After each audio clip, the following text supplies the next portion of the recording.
So welcome back, everyone. You know what I love about this show is that we talk all the time during the break and we get all sorts of more information. We're live on Facebook. So hi to everybody out there. Please like us and follow us. We're going to share the show later on. My next guest is Susan Pintel. She's the owner of PINTEL Family Law. Welcome back to the show. You've been on before. I know we want to talk about family law. There's a lot to talk about. Welcome back. Thank you for having me back. I really enjoyed it. We left off in November, and before we start today's segment, I just want to make a quick correction. I know that we were talking about spousal maintenance, which we're going to talk about again today. I did mention that you cannot use a spouse's sole and separate property as income. I meant to say that you can. So I just want to put that out there, and that will segue nicely to what we're going to talk about later today. Well, let me tell you what we're going to talk about: money. Yes. Okay? And when it comes to spousal support, there's a lot for people to, understand. And that was something that I want to get out to. Because right away we were looking at your website, your new website, and I'm so glad that you have it. That you bring compassion and clarity to one's case. Yes. And I want you to tell them what you mean by that. Right. So I really believe that this may sound a little bit cliched, but honesty is the best policy. And what do I mean by that? I'm a solo practitioner. I've been doing this for 18 years.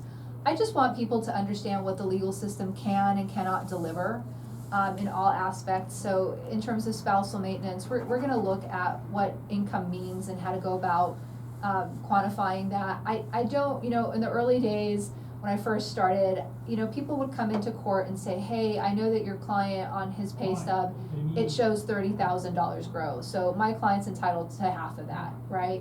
And there were attorneys in town that would spend, months on this ridiculous position that somebody should get half of somebody else's, gross take. And so when I provide, clarity, it's like, look, do you eat off of what you bring in gross? No, you pay taxes, you pay other things. So you eat off of what you make net. Now, the spousal maintenance guidelines, obviously we're talking about gross amounts, but at the end it really does bring it down to the level of what everybody is bringing in home net, in terms of what everyone's going to divide. So that's what I hope, to really make sure everybody understands, that I'm just not playing those games. That's what I mean by clarity. Like, I'm just going to tell you the way it is. Right, and here's the way it is. You said that the courts finally came up with getting you call it a scale? It's a spousal maintenance calculator. Calculator, Yeah. not scale. I can't. Don't think about that. It's a calculator. Okay, talk about that. Yeah, so for the longest time, people out there, if you've had any kind of case in family law with children, you had a child support calculation worksheet, okay? And we didn't have one of those for spousal maintenance. And so people would bring in all these factors and the incomes, and judges would basically have a lot of discretion to determine what an appropriate monthly amount was going to be for the spousal maintenance award. The calculator now really does the following. It just streamlines everything. We're going to look at both parties' income. Now, there is still some give and take in what that means and how we can look at it, okay? But it's each party's income. And then we're going to look at the number of people in the household, okay? And we'll talk about that. And then you put those numbers into this calculator, and it will give out 3 different numbers: a low amount, a midpoint amount, and a high point amount. I want the high point amount. So does everybody. Exactly, right? I know. Right? And that really narrows that gap in terms of where the judges are looking. And I think that really provided clarity, right? Because most often when I'm having people come to see me first, they're very overwhelmed, okay? They're trying to figure out their life. They're trying to figure out what went wrong. And over the course of a couple of months, I need them to start focusing less on what went wrong to what can we make right moving forward. And I think part of that is really having a firm understanding of your budget and what your spousal maintenance, either if you're paying it or receiving it, what's that going to look like every month so that you can make really good decisions moving forward. Now, you have the website that you've got, you spruced it up and made it nice. So the website is PINTELLaw.com, and it's PINTEL law.com. Your phone number to call, it's 480 397-2261. You can also text her at 520-355-4483. You know, this time of the year, you know, a lot of people, it's the holidays are over, they're behind us, the Super Bowl's behind us and all of that. Now they're all ready. They're ready Yes. because, you know, they wanted to wait Yes. and they're ready to do this. And I think it's really important that you do talk to people. You want to give them a consultation, like a 15-minute sort of phone consult. I do. You know, Carol, I believe it's really important when you're choosing an attorney, you want it to be a good fit, okay? So I do offer a half-hour free of charge phone consultation, and that gets me to the point where, you know, you feel if it's a good match. I also feel whether, you know, you're going to be a really good client. And what do I mean by that? I have a lot of people that come in and say, hey, I want this amount for spousal maintenance, okay? And I tell them, okay, well, let me take a look at the numbers and I'll run it through the calculator now that we have the calculator. And if it's appropriate, we'll talk about a deviation, okay? And I'll do everything that we need to do. And if at that point the reality is this is what the court is likely to award you, and I get somebody that says, well, that's just not good enough and you're just not doing it right. Sometimes, believe it or not, that kind of comes out in the consultation, and I can say to them, look, I may not be the right attorney for you, right? Because I just want to sleep well at night knowing that I've done what I needed to do. I've you know, looked at it the way that the judge is going to look at it, and I've given you a really very precise account of what the parameters are so that you can plan accordingly. I don't want to overinflate. I don't want to, you know, get on the very low end. I want to really look at how things are going to be done when you present it to the judge. And so that really, I think, amounts to a lot when you're choosing an attorney, because I get a lot of clients who've been with other attorneys and they tell me, you know, that attorney just told me what I wanted to hear. And it made me really glad at the beginning, but I spent all this money and I came to realize that they weren't going to give me what I wanted. And so that's what I mean. Like, I just feel like it's a disservice to tell people what they want to hear just because they want to hear it.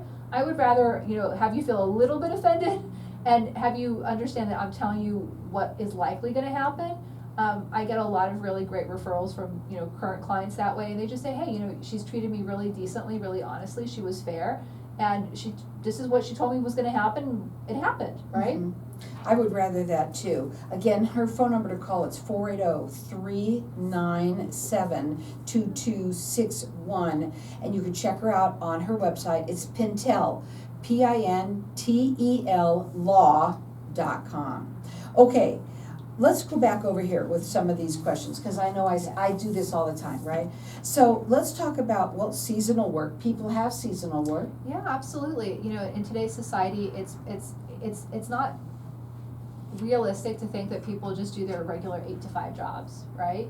A lot of people that I have as clients do, 8 to 5, and then they have some seasonal work, you know, especially during the There's holidays. side gigs. Yeah, absolutely. I mean, people have gotten creative, and so you have to account for that. And the short answer is, can the court, you know, consider that? Absolutely. Is it recurring? I mean, do you have seasonal work throughout the year for over the course of a couple of years while you're married? Then yes, actually, the court will want to consider that as income. So what about Santa Claus? I mean, that's once a year. Is Yeah, that I mean, it is somebody's playing Santa Claus? Right, no, and that's a fair question, and that's what I want people to understand, that, you know, look, if you play Santa Claus and you've been married for 10 years, and that gives you an additional, you know, $5,000 a year, depending on where your income is per year, that could be a sizable contribution. And so that's what the judge will want to look at. Again, are you playing Santa for one day for 1 hour getting, you know, $100? Okay, well then you did a good deed. You made children happy, but no, we're not going to count it. If you've been doing this every year for 10 years and you walk away, you know, doing it for a whole month in December, and you walk away with $5,000 every year, well then yes, of course, you know, the I court think will it makes consider sense. People have fluctuations though in their income.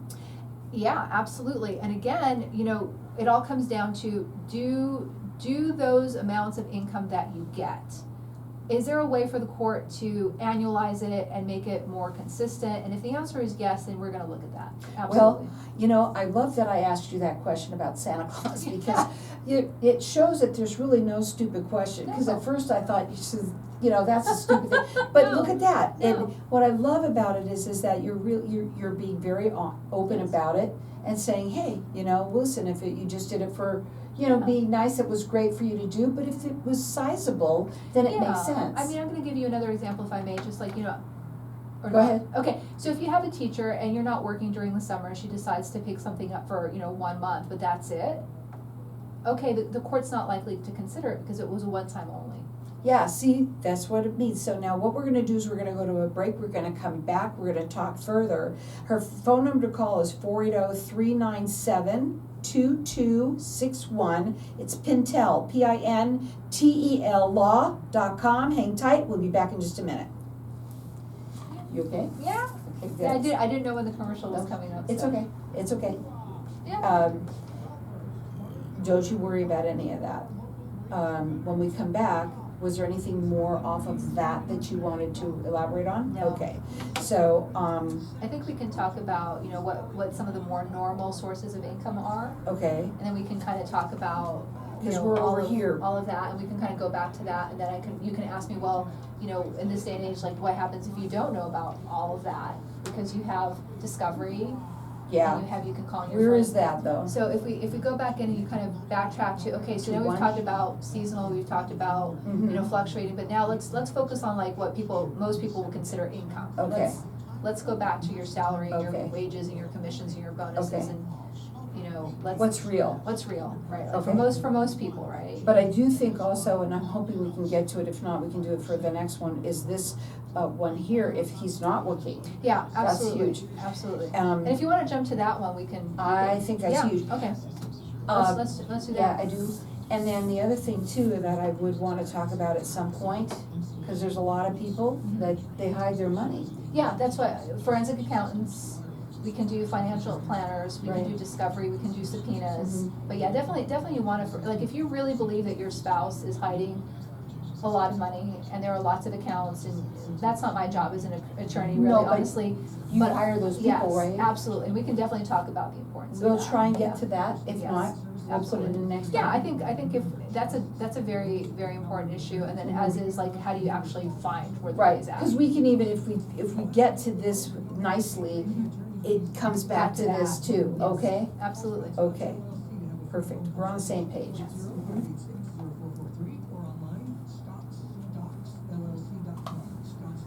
And it's kinda, crazy how fast it goes, huh? It does, it's like we're already like, oh my God. I know. You weren't kidding when you told me, you know, I did the first segment for 15 minutes and it I was know. done in like a heartbeat, and now this is kind of like 2 heartbeats and we're Yeah, done.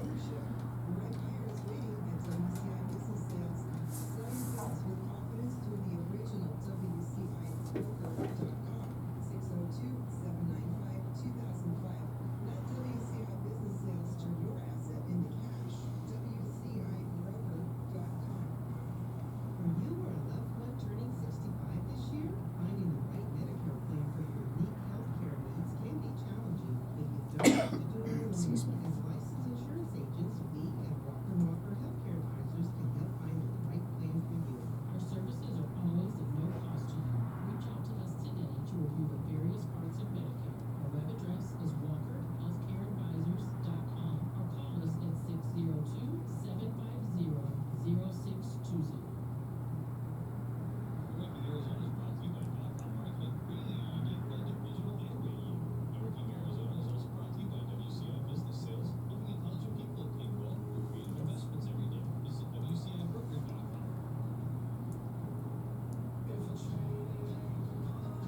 So welcome back, everyone. We're talking a little bit about divorce. Yes. And one thing I want to say right out there, right now, for everybody that's listening that may or may not have an attorney, get an attorney, okay? Real quickly though, why it's so important, because some people, number one, will go and try and do it on their own. Oh, they're trying to save money or whatever. And if your spouse has told you, don't worry, honey, I'm going to take care of you, get an attorney. Yeah, I never pushed, but again, you want an attorney because the attorney knows exactly what the court needs to consider, okay? The number one mistake that I see people who are unrepresented make is they want to talk about everything since the day that they first met this person, okay?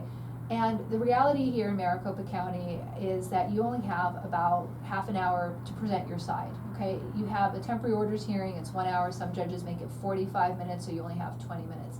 a lot of unrepresented people. They have so much emotion, they have so much anger, they have so much confusion, and it really prevents them from clearly making their case.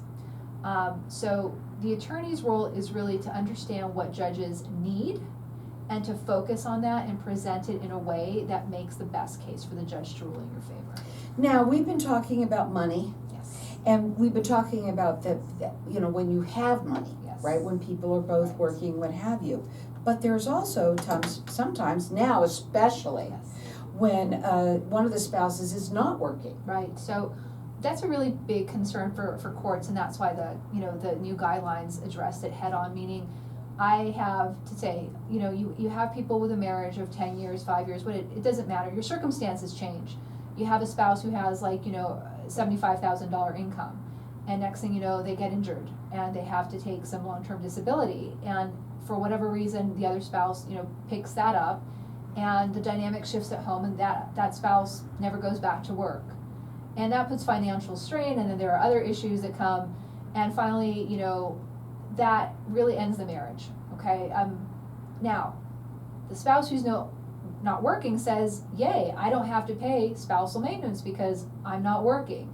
The spouse who is asking for the spousal maintenance says, well, wait a minute. You were working before you got injured, and now you have gotten clearance from your doctor to go back to work. You just don't want to, okay?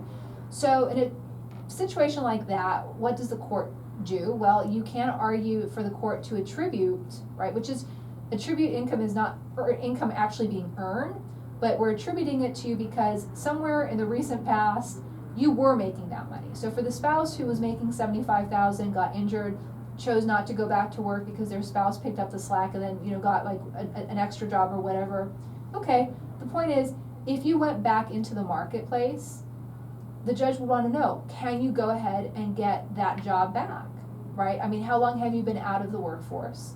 Has your doctor cleared you to go back to work? In other words, are you voluntarily staying unemployed?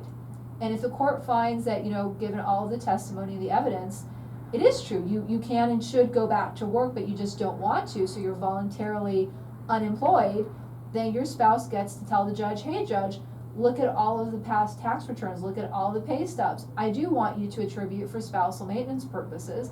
I want you to attribute my spouse that $75,000 that he was making about, 10, 12, 15 months ago. The interesting part about that is now a lot more people have to look at what the circumstances are that led to that person being unemployed. And that's where it gets really tricky, and that's where an attorney comes in, right? Because what I just told you, now I'm going to kind of flip it and say, okay, well, maybe what happened, and I see this happening a lot too, is, okay, I'm going to take on a bigger role making income, okay, so that you can maybe have more than what the doctor cleared you for, right? Like the doctor cleared you to go back to work, that was 6 months ago, but I really feel that the company and the insurance and whatnot was pushing you back to go to work sooner rather than not. So I agreed. I absolutely consented to you staying home an extra 7 months, okay? That part conveniently gets left out of the narrative, right? So the spouse who says, well, wait a minute, judge, you want to attribute that income to me, but the reality is because my spouse agreed for me not to go back to work for another 7 months so I could heal better, well, now unfortunately, I can't go back to that company. They're not hiring. I've lived in the valley, and so if I were to go back to work in that industry, I would literally be having to take a pay cut of anywhere between $10,000 and $15,000. So I want you to attribute that income, that lesser income. So there are all these, very interesting arguments. Intricate. Absolutely. Especially today. It was years and years and years ago when I got a divorce. It was different. Yes. And now if people have multiple accounts, Yes. right? Yeah. All sorts of things. I do want to ask you a question though, that's come to mind. That what happens if that person isn't working as much, you're using somebody who got hurt. Yeah. There's a lot of people out there that have lost their jobs, right? And they can't do that job anymore, so they got a little job to at least bring in something. But then they come into money. What happens when people come into money? So I would ask Carol, there are different ways to look at like when you come into money, what does that mean, right? So if you have Someone somebody passed away and gave it to them? Yeah, somebody who has an inheritance, Mhm. okay. So now you have this inheritance, and the biggest question that the court's gonna wanna know is, do you make income off of that, right? Do you make income off of that inheritance, meaning, okay, let's take the rental property, right? If you have renters living there and every month you're making, $2,500, $3,500, then yes, absolutely, because that is a source of income, that is a regular, consistent, constant source of income. Of course, the court's gonna count that. I have had clients that have an inheritance and there are provisions that say, you really can't take the bulk of it. I mean, you're only gonna get interest from that account, etc. Again, it really comes down to, is it a consistent, constant, regular source of income? And how much is it, is it really decreasing your expenses every month, right? That's what the court wants to understand. Right. Well, money comes in many ways, right? I think, I'll tell you the biggest shift, talking about how when you got spousal maintenance, I don't know if you and your husband shared bank accounts or if you had full transparency. We did at the time. It was what people did. Yeah, I mean, that's what my parents did, and so, you just aged me. Well, no, but it's, we were about the same age, okay, yeah. So it's not like I'm calling you No, older than but I am, we did that, we did that. Yeah, and so, I if I were married, that's what I would do, that's what I was raised to believe. Again, I'm not passing judgment, I'm just saying now more than ever, people, or get married more than one time, and so you just kind of keep accounts separate, and that's great, but when you get to the time of divorce, you really need to understand what all of those sources of income are. And so I find that when people don't have joint accounts, part of the difficulty is really finding where the money's at, right?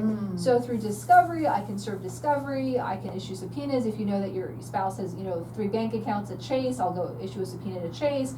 But, if you know that they have investment accounts being held by Schwab or somebody else, I can go subpoena those records. But the more intricate part of this whole analysis is what happens when you have somebody who's perhaps been a W-2 employee of a company, but was doing those seasonal fluctuating, jobs, self-employed, right?